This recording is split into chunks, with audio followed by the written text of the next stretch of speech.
Assalamualaikum warahmatullahi wabarakatuh. Pada pertemuan kali ini, kita akan mempelajari mengenai barisan geometri.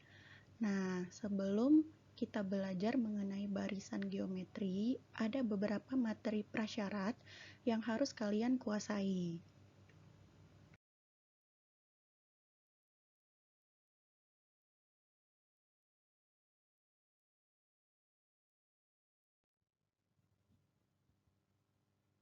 Pada pertemuan sebelumnya, kita sudah belajar mengenai barisan dan deret aritmatika. Coba diingat kembali mengenai pengertian atau konsep barisan, ya, di mana barisan itu merupakan kumpulan suatu bilangan atau bentuk aljabar yang disusun sehingga membentuk suku-suku yang dipisahkan dengan tanda koma dan memiliki pola tertentu. Bentuknya disusun sebagai U1, U2, U3, dan seterusnya. Dengan keterangan, U1 merupakan suku ke-1 atau suku pertama, U2 artinya suku kedua, U3 artinya suku ketiga, dan seterusnya. Selain itu, ada materi prasyarat yang harus kalian kuasai sebelum kita melangkah ke materi barisan geometri, yaitu mengenai pangkat bulat positif, ya. Di sini ada 5 sifat yang akan sering kita temui pada perhitungan barisan geometri, yaitu sifat yang kelima. Bentuknya adalah A per B dipangkatkan M. Ini adalah bilangan pecahan yang dipangkatkan bilangan bulat. Jika kalian menemukan bentuk seperti ini, diingat kembali bahwa pembilang kita pangkatkan M, penyebut kita pangkatkan M, sehingga A per B dipangkatkan M itu hasilnya sama dengan A pangkat M dibagi B pangkat M. Nah, itulah tadi materi prasyarat yang harus kalian kuasai sebelum kita mempelajari mengenai barisan geometri. Oke, sebelum kita memasuki barisan geometri, untuk memotivasi kalian, mari kita saksikan video berikut ini. Video berikut ini merupakan kumpulan manfaat yang dapat kita peroleh ketika kita mempelajari barisan geometri.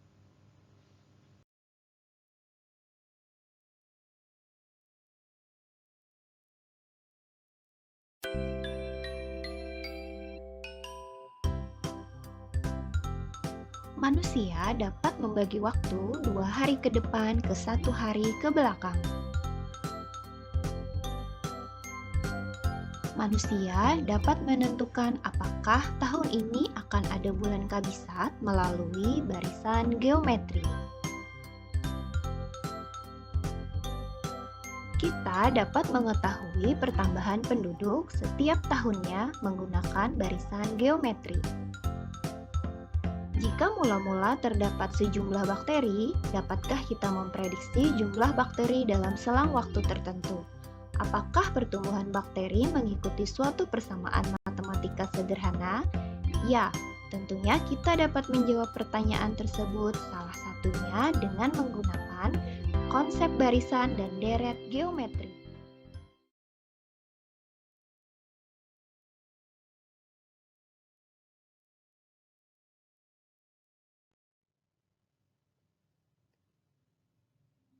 Setelah menonton cuplikan video tadi, semoga kalian lebih termotivasi ya untuk mempelajari barisan geometri. Selanjutnya, setelah kegiatan pembelajaran mengenai barisan geometri ini telah selesai, ada beberapa tujuan yang diharapkan mampu untuk kalian kuasai. Yang pertama, kalian diharapkan mampu menentukan suku ke N barisan geometri dengan tepat. Lalu kalian juga dapat menganalisis barisan geometri dengan cermat, serta mampu menyelesaikan masalah kontekstual yang berkaitan dengan barisan geometri.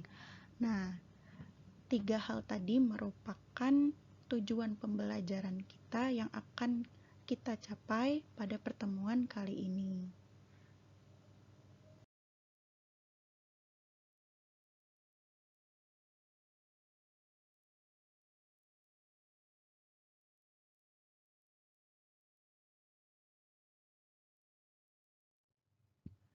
Sekarang, kalian bisa cek bahan ajarnya terlebih dahulu ya. Dengan cara kalian bisa melakukan scan atau memindai barcode pada gambar di samping, atau jika kalian mengalami kendala dalam melakukan scan atau pemindaian dari handphone kalian, kalian bisa langsung klik tautannya ya. Ini tautannya, silakan kalian klik. Kalau sudah, kalian nanti di situ akan mendapatkan bahan ajar berupa flipbook yang akan menjadi pedoman atau pegangan pembelajaran kalian pada pertemuan kali ini ya.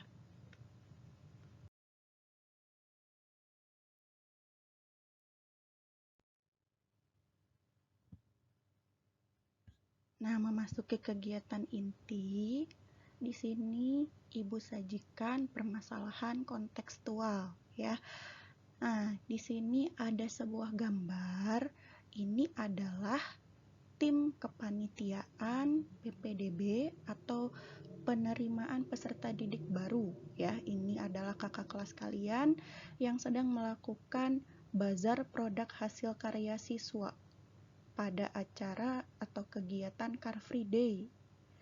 Nah, di sini ada suatu permasalahan ya.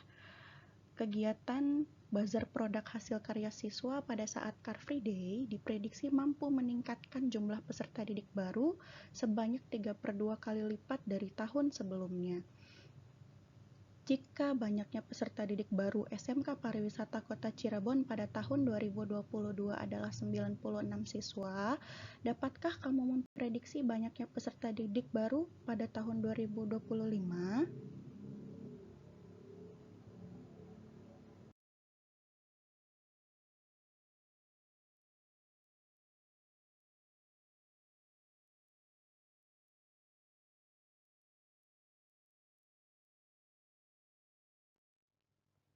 Permasalahan kontekstual tadi dapat kalian temukan pada LKPD yang telah Ibu bagikan.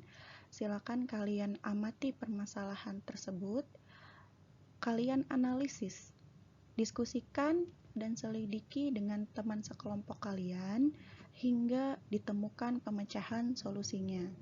Tuliskan informasi pemecahan solusi masalah tersebut pada LKPD, lalu setelah itu masing-masing kelompok perwakilannya akan mempresentasikan hasil diskusinya di depan kelas, dan kelompok lain silakan memberikan tanggapan terhadap presentasi dari kelompok yang menyajikan hasil presentasinya.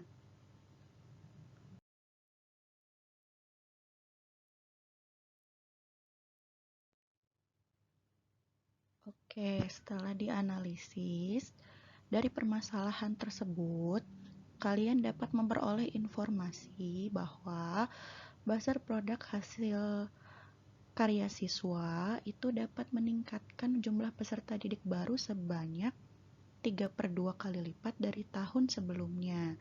Nah, dari situ kita juga memperoleh informasi bahwa pada tahun 2022 banyaknya siswa yaitu 96 siswa. Nah, tahun 2022 ini dapat kita misalkan sebagai suku pertama atau A atau U1.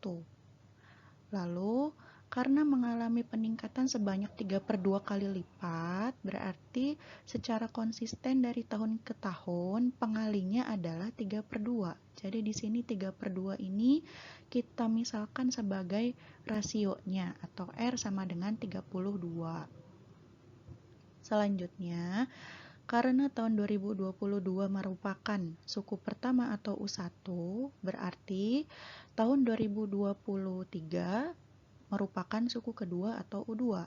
Tahun 2024 adalah suku ketiga atau U3 dan tahun 2025 adalah suku keempat atau U4. Maka untuk menentukan suku keempat ya, kita dapat menggunakan rumus suku ke N barisan geometri, yaitu UN sama dengan A dikali R pangkat N dikurangi 1. N-nya kita ganti dengan 4, jadi U4 sama dengan A-nya kita ganti dengan U1 atau suku pertama yaitu 96, R-nya kita ganti dengan 3/2 karena rasionya adalah 3/2. Lalu pangkatnya N dikurangi 1, N-nya ganti juga dengan 4 ya. Selanjutnya U4 sama dengan 96 dikali 3/2, pangkatnya ini langsung dikurangi jadi pangkatnya 3 ya. Nah, kembali diingat ya, untuk bilangan pecahan jika dipangkatkan bilangan bulat positif, jangan lupa untuk memangkatkannya ikuti sifat perpangkatan bilangan bulat positif ya. Berarti ini pembilangnya kita pangkatkan 3, penyebutnya juga kita pangkatkan 3.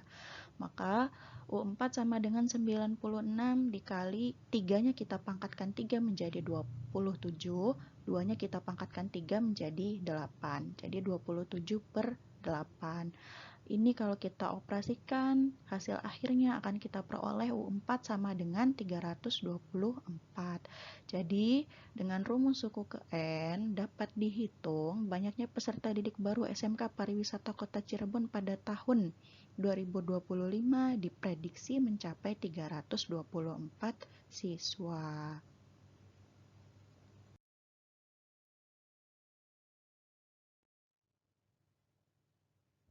Selain cara sebelumnya, untuk menentukan suku ke N, suatu barisan geometri, sebenarnya bisa kalian hitung secara manual. Ya, ini alternatif solusinya. Misalkan peserta didik baru pada tahun 2022 adalah suku pertama atau A atau U1 dengan jumlahnya atau banyaknya adalah 96. Lalu peserta didik baru pada tahun 2023 merupakan suku kedua, di mana suku kedua ini kita sebelumnya kan sudah tahu kalau pada tahun berikutnya mengalami peningkatan sebanyak 3/2 kali lipat dari tahun sebelumnya. Jadi untuk suku kedua atau U2 ini kita bisa hitung dengan cara manual, yaitu rasionya yaitu 3/2 kita kalikan dengan suku sebelumnya yaitu U1. Di mana U1-nya adalah 96. Jadi di sini diperoleh untuk U2-nya adalah 3/2 dikali 96. Kita peroleh 144. Ini adalah suku kedua. Berikutnya, untuk menentukan banyaknya peserta didik baru pada tahun 2024, kita dapat peroleh juga dengan cara manual, yaitu kita kalikan rasionya dengan suku sebelumnya atau banyaknya peserta didik pada tahun sebelumnya. Jadi 3/2 kita kalikan dengan U2 sama dengan 3/2 kalikan dengan U2 adalah banyaknya peserta didik pada tahun 2023 yaitu 144. Jadi 3/2 kita kalikan dengan 144 sama dengan 216. Nah, berikutnya peserta didik baru pada tahun 2025 yaitu suku keempat. Rasionya adalah 3/2, kita kalikan dengan suku sebelumnya yaitu U3. 3/2 kalikan U3-nya adalah 216 sehingga diperoleh 324. Jadi dengan alternatif solusi yang berbeda, di sini kita juga dapat memperoleh banyaknya peserta didik baru pada SMK Pariwisata pada tahun 2025 diprediksi bisa mencapai 324 siswa. Nah, hanya saja jika kalian hitung secara manual seperti ini akan menyulitkan kalian ketika yang diminta dihitung adalah suku ke lebih dari 10. Ini kalau masih di bawah 10, kalian mungkin menghitungnya mudah karena bilangannya masih kecil. Tapi ketika kalian menghitung kelipatan di tahun-tahun misalkan 10 tahun kemudian atau 20 tahun kemudian, kalian akan kerepotan jika menggunakan rumus manual seperti ini. Jadi, rumus barisan geometri yang sebelumnya dapat kalian gunakan untuk menghitung prediksi banyaknya peserta didik baru pada tahun-tahun yang akan datang.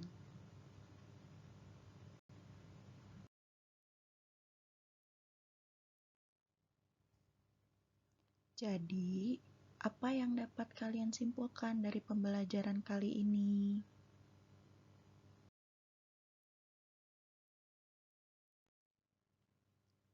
Oke, setelah kegiatan pembelajaran hari ini, dapat kita simpulkan bahwa barisan geometri adalah suatu barisan dengan rasio atau perbandingan antara dua suku yang berurutan selalu konstan atau tetap. Nah, rasio tersebut disimbolkan dengan huruf R.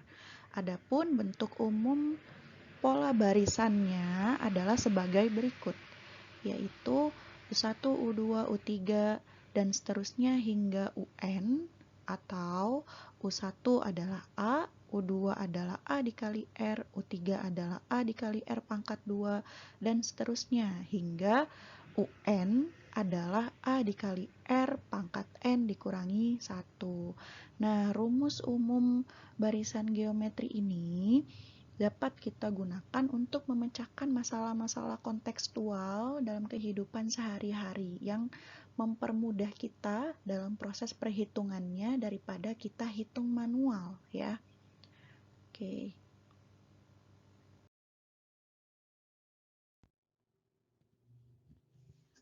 Setelah memahami konsep barisan geometri, coba kalian analisis dan selesaikan masalah kontekstual berikut ini ya.